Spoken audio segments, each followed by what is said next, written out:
After seeing the game in October 2009, we figured out it was going to be a great opportunity to enhance the PC player experience with realistic effects and simulations.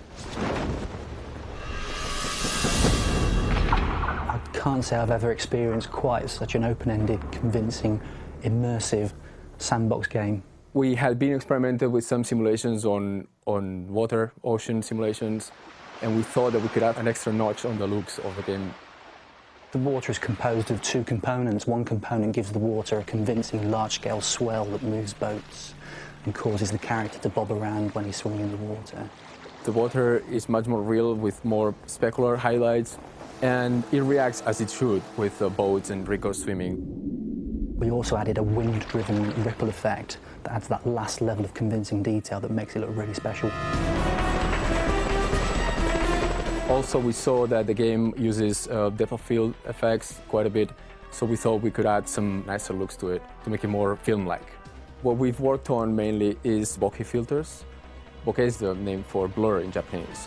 When there is a very blurred background, you see the light sources. Usually you see like a very defined shape, which is usually circular or pentagonal, depending on what is the iris aperture of the camera.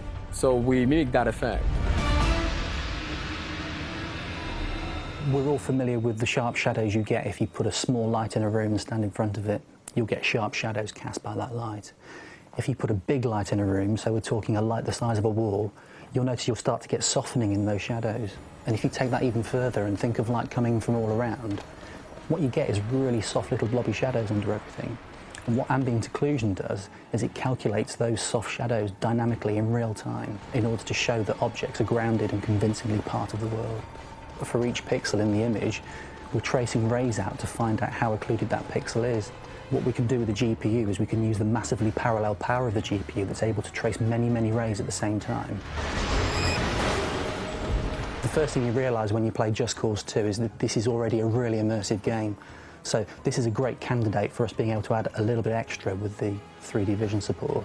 We've been able to give Just Cause 2 a stereo rating of 3D vision ready, which not many games achieve. That means you get a really special experience when you play Just Cause 2 with a 3D vision rig. A game is a real-time entity, so we're doing stuff in a 60th of a second, for instance, that a movie has the luxury of any time they like to render a frame. They can fill a room with computers to do that.